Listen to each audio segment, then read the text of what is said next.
Assalamualaikum warahmatullahi wabarakatuh. Kami dari kelompok 6 yang menganggotakan saya sendiri Eka Prima Asda dan teman saya Lutfi Azmi akan menjawab pertanyaan dari teman-teman tentang kinetika kimia 1. Yang mana pertanyaan pertama yaitu dari Yani Puspita, di mana pertanyaannya itu adalah suara jangkrik akan semakin cepat apabila suhu meningkat. Apakah peristiwa ini ada kaitannya dengan faktor yang mempengaruhi laju reaksi? Kalau ada, coba penyanyi jelaskan. Nah, suara jangkrik itu akan dipengaruhi oleh suhu di sekitarnya. Maka di sana dikatakan bahwa semakin rendah suhu, maka suara jangkrik akan semakin jarang terdengar. Nah, ini dibuktikan dari penelitian yang dilakukan oleh Almos Dolbear pada tahun 1897. Dia menunjukkan bahwa suara dari jangkrik kita bisa menunjukkan suhu udara. Kaitan antara suhu udara dengan suara jangkrik itu adalah adanya kontraksi otot di sayap jangkrik. Kontraksi otot ini disebabkan oleh reaksi kimia di dalam tubuh jangkrik. Nah, kontraksi ini nanti akan menghasilkan suara dari jangkrik akan tergantung pada cepat atau lambatnya reaksi kimia yang akan terjadi pada tubuh jangkrik tersebut. Nah, ketika musim panas atau musim kemarau, suhu akan jadi lebih tinggi, sehingga reaksi kimia yang ada pada tubuh jangkrik itu akan semakin cepat terjadinya. Sehingga akibatnya sayap jangkrik akan bergerak atau bergesekan dengan lebih cepat. Inilah sebabnya saat suara dari jangkrik semakin sering terdengar jika suhu udara di sekitar semakin tinggi atau pada musim panas. Nah, sebaliknya, saat suhu semakin rendah, maka suara dari jangkrik itu akan jarang terdengar karena lambatnya reaksi kimia dalam tubuh si jangkrik, sehingga mengakibatkan sehingga mempengaruhi kontraksi otot pada tubuh si jangkrik. Nah, selanjutnya itu pertanyaan yang kedua oleh Anissa Aulia. Yang mana pertanyaannya adalah, semakin tinggi konsentrasi akan semakin tinggi energi kinetiknya. Bisakah penyaji kembali jelaskan kenapa bisa hal tersebut dan berikan contoh terkait dengan pernyataan tersebut? Nah, energi kinetik atau energi gerak adalah energi yang dimiliki oleh sebuah benda karena gerakannya.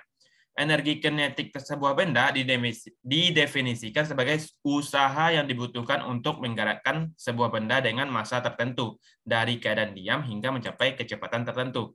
Nah, semakin tinggi konsentrasi, maka jumlah molekul akan lebih banyak, otomatis akan lebih banyak. Sehingga energi kinetik untuk membuat molekul tersebut bergerak juga akan semakin cepat. Atau nanti molekul tersebut akan semakin tinggi kemungkinan dia bertumbukan. Nah, saat molekul tersebut bergerak secara acak, maka saat molekul tersebut bergerak, maka saat konsentrasi ditambahkan akan menyebabkan kemungkinan terjadi tumbukannya akan semakin sering. Nah, seperti yang dijelaskan tadi, sehingga tumbukan yang semakin sering tersebut menyebabkan terjadinya reaksi juga semakin tinggi jika ditambahkan dengan reaksi akan semakin cepat jika konsentrasi juga ditambahkan. Contohnya nanti seperti yang diminta oleh Anissa Aulia itu contohnya itu apa ya? Larutan gula mungkin. Ya, larutan gula itu jika konsentrasi airnya atau pelarutnya ditambah atau ditambahkan, maka si gula akan cepat larutnya. Nah, itulah salah satu contoh dari energi kinetik. Nah, ini pertanyaan Anissa Aulia juga sama dengan Amalia Putri. Nah, untuk pertanyaan Amalia Putri yang kedua itu akan dijawab oleh Lutfia Azmi. Kepada Lutfia Azmi, dipersilakan. Baiklah, terima kasih kepada moderator. Selanjutnya saya akan melanjutkan pertanyaan dari Amalia Putri, yaitu pertanyaan kedua Amal. Apakah rumus pada faktor suhu adalah suatu penurunan atau memang seperti itu adanya? Nah, pada slide didapatkan rumusnya yaitu V sama dengan V0 dikali delta V pangkat TA dikurang T0 per delta T.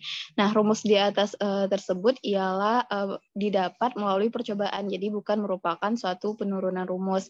Nah, contoh percobaannya itu ialah percobaan dari natrium tiosulfat dengan asam klorida. Berdasarkan percobaan diperoleh hasil reaksi sebagai berikut.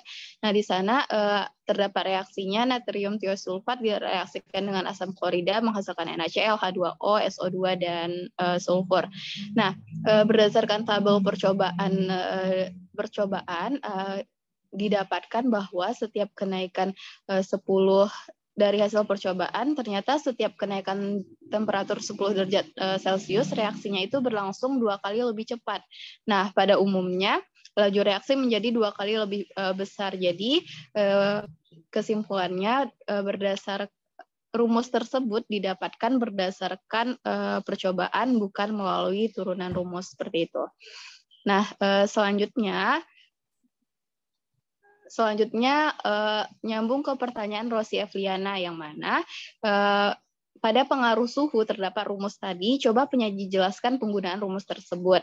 Nah, tadi kan kita udah tahu nih rumusnya itu V sama dengan V0 dikali delta V pangkat TA dikurang T0 per delta T.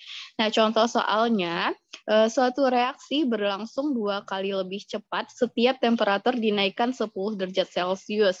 Jika laju reaksi pada temperatur 30 derajat Celcius adalah X molar per sekon, berapakah laju reaksi pada 70 derajat Celcius? Nah, dari contoh soal tersebut kita dapat buat yang diketahuinya. Yang pertama, suatu reaksi berlangsung 2 kali lebih cepat, berarti itu delta V-nya, berarti delta V-nya 2 kali, kemudian setiap 2 kali lebih cepat setiap temperatur dinaikkan, berarti itu delta T-nya, kenaikan temperaturnya itu 10 derajat Celcius. Kemudian jika laju suatu reaksi pada temperatur, berarti itu temperatur awalnya 30 derajat Celcius, kemudian temperatur akhirnya 70 derajat Celcius, dan laju awalnya itu X molar per sekon. Nah, kita masukkan ke dalam rumus, jadi untuk mencari laju reaksi pada 70 derajat Celcius itu sama dengan laju reaksi awal dikali perubahan dikali delta V pangkat TA kurang T0 per delta T. Kita masukkan V0-nya tadi itu X molar per sekon, kemudian delta V-nya 2 kali lebih cepat, kemudian TA-nya 70 dikurang 30 per 10, sehingga didapatkan laju reaksi pada 70 derajat Celcius itu ialah 16X, maaf itu X-nya ketinggalan, jadi jawabannya itu 16X molar per sekon. Baiklah, selanjutnya itu pertanyaan dari Suci Sukmawati. Menurut yang mana pertanyaannya, yaitu menurut penyaji, mana yang bebas pergerakan partikel pada konsentrasi tinggi dibandingkan konsentrasi rendah? Lalu di mana tumbukan yang lebih sering terjadi? Jika tumbukannya sering tapi pergerakan lambat, apa itu efektif? Hubungkan dengan energi yang menjadi poin penting pada tumbukan efektif tersebut. Jadi jawabannya, nah kita tahu nih pengaruh konsentrasi itu, jika konsentrasinya lebih tinggi, maka laju reaksinya akan lebih cepat. Nah, pertama nih yang ditanyakan Suci itu partikel manakah yang lebih bebas bergerak? Mungkin maksudnya lebih bebas bergerak di sini, kalau di sini kami menjawabnya partikel lebih bebas bergerak pada konsentrasi rendah. Maksud bebas bergeraknya karena konsentrasinya itu sedikit, jadi kemungkinan ruang kosongnya itu lebih banyak. Jadi dia itu kalau misalnya partikelnya ini lebih banyak, berarti dia baru bergerak dia bisa langsung bertumbukan gitu.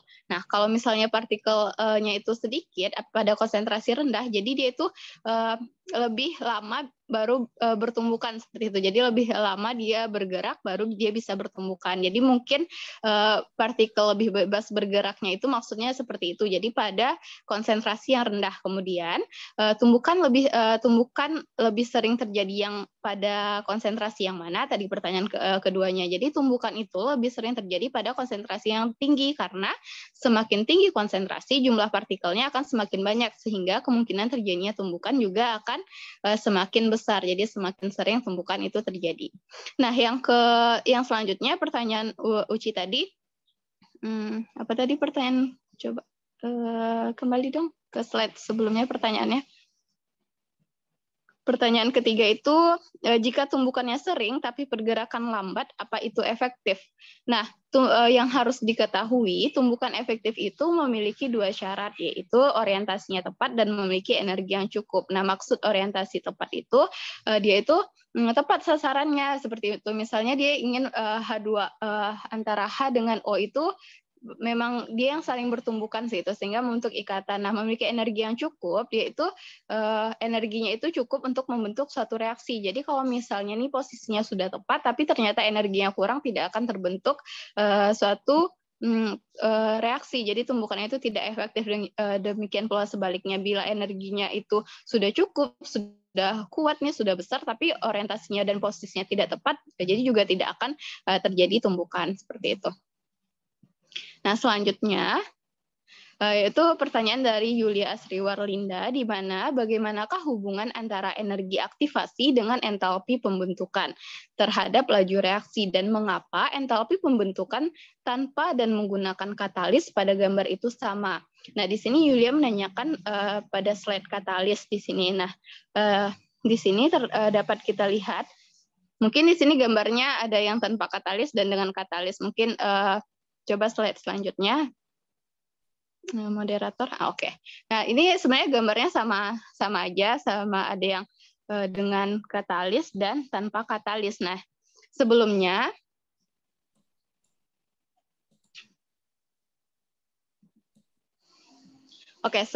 tadi kan pembahasannya tentang energi aktivasi nih. Kita harus tahu dulu nih energi aktivasi itu apa. Nah, energi aktivasi itu adalah secara singkat dapat diartikan sebagai energi yang diperlukan untuk memulainya reaksi kimia. Nah, pada diagram, energi aktivasi adalah energi yang diperlukan untuk mencapai puncak bukit yang merah, yang puncak bukit itu. Nah, secara kinetika, reaksi A ini akan berjalan relatif lebih lambat dibandingkan B, meskipun keduanya bereaksi secara eksotermis. Kemudian tingginya energi aktivasi B itu lebih rendah dibandingkan A. Jadi puncak yang B kan bisa kita lihat dari gambar itu lebih rendah daripada yang A.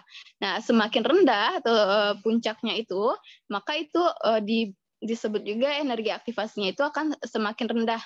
Nah, pada keadaan ini, maka reaksi itu akan berlangsung lebih cepat. Jadi semakin kecil energi aktivasi, maka reaksinya akan semakin cepat. Nah, tadi Yulia menanyakan tentang hubungannya itu dengan entalpi reaksi, ya, dengan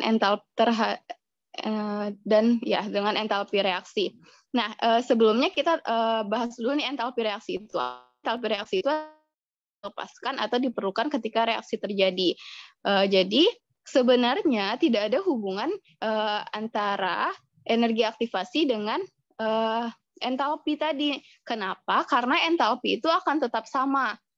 Entalpi akan tetap sama, tetapi energi aktivasi ini yang diturunkan. Jadi kalau entalpi itu kan dari reaktan, kita ukur dari reaktan ke produknya, hasil seperti itu. Jadi kalau misalnya dia reaksinya endoterm, dia itu kan reaktannya dari reaktan ke dia reaksinya kan menyerap kalor tuh. Jadi grafiknya dapat kita lihat pada gambar yang di sebelah kiri. Kemudian yang untuk reaksi eksoterm dia melepaskan kalor. Jadi grafiknya dapat kita lihat. Nah, di sini kita bisa melihat nih delta H itu merupakan selisih dari yang delta H tadi kan dia reaksi ada energi yang dilepaskan atau diperlukan ketika reaksinya terjadi. Berarti delta H itu antara reaktan sampai ke produknya. Nah, di sana jadi dia itu tidak ada berubah. Makanya di gambar yang sebelumnya itu delta H-nya tetap, karena yang dirubah itu energi aktivasinya. Jadi delta H suatu reaksi itu tidak berubah walaupun energi aktivasinya itu diturunkan, seperti itu. Jadi tidak ada hubungan antara energi aktivasi dengan entalpi reaksi. Baiklah, sekianlah penjelasan dari saya kembalikan kepada moderator. Baiklah, itulah jawaban dari kelompok 6 tentang materinya, yaitu tentang kinetika kimia. Jika ada salah dan janggal kami mohon maaf. Saya tutup. Assalamualaikum warahmatullahi wabarakatuh.